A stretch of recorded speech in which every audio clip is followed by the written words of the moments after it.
呢一個系列嘅影片會分享手語嘅立體打法同埋空間運用。本片係關於手語嘅立體打法量詞謂語 CL。為獲取最佳嘅效果，建議喺收看本片之前，先睇上一系列句子詞序第1至到第3條影片，同埋空間語法系列第1至到第2條影片。之前嘅影片從詞序、語法同埋句式嘅角度回應我嘅學習難題。本片會嘗試從打法嘅角度繼續探討詞序嘅問題。為咗回答呢一系列嘅問題，我用咗1年半嘅時間。喺上課學習之外，我更開始閱讀香港手語語言學嘅文獻，但我冇手語語言學嘅背景，要花上長時間去到理解呢一啲艱澀嘅內容，所以本片嘅內容或有錯誤之處，敬請見諒。上一條影片提到使用空間嘅打法，常用嘅詞序係 SOV 同埋 OSV， 即係話題句。呼應動詞係用方向去到表達或者省略主詞同埋受詞，同埋句子中常見嘅省略現象。量詞謂語 CL 係運用空間表達嘅打法之一，用3維立體嘅方式去到表達事情，係手語嘅立體打法，常用於描述空間、動作、情景。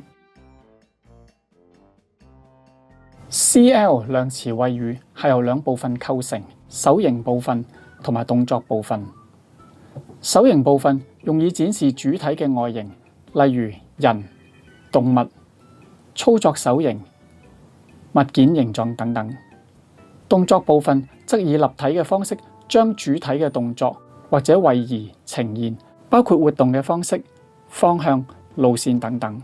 要注意嘅係，同口語唔同，手語中嘅量詞謂語強調嘅係動詞性，而唔係名詞性。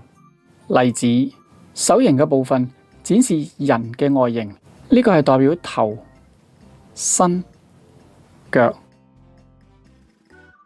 動作部分展示主體以步行或者以蹦蹦跳嘅方式行走入屋。量詞嘅類別，形狀量詞係模仿對象嘅外形同埋體積嘅特徵，例如枱。語義或者係物類量詞係代表人、動物、車等呢一啲抽象概念嘅象徵。手握或者係操作量詞係模仿操作運用嘅時候手部嘅形態，例如攞杯。進一步嘅資料可以參考香港手語詞典，內附45個量詞手型同埋所指代表物嘅說明。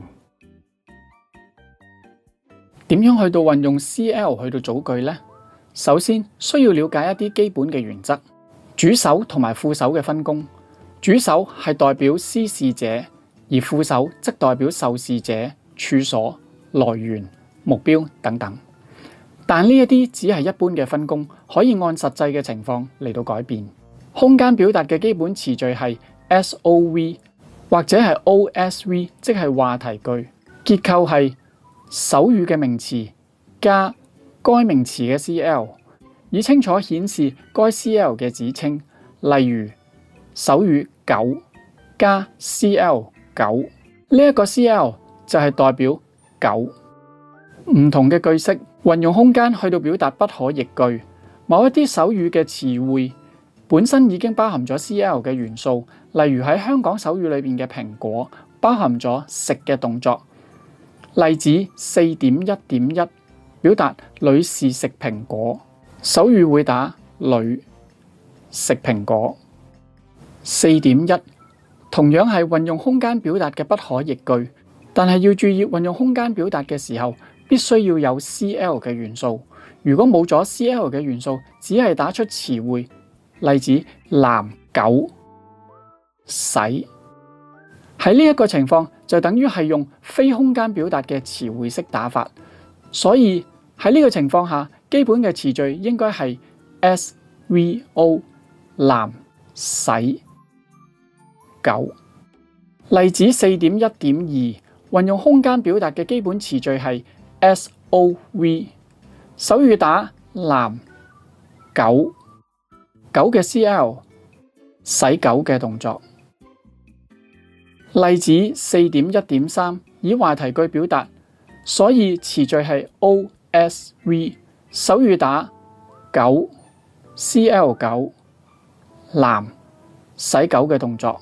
話題句將狗放喺句首，容易突出，同時將施動作者與所施嘅動作連貫打出，使到表達較為清晰易明。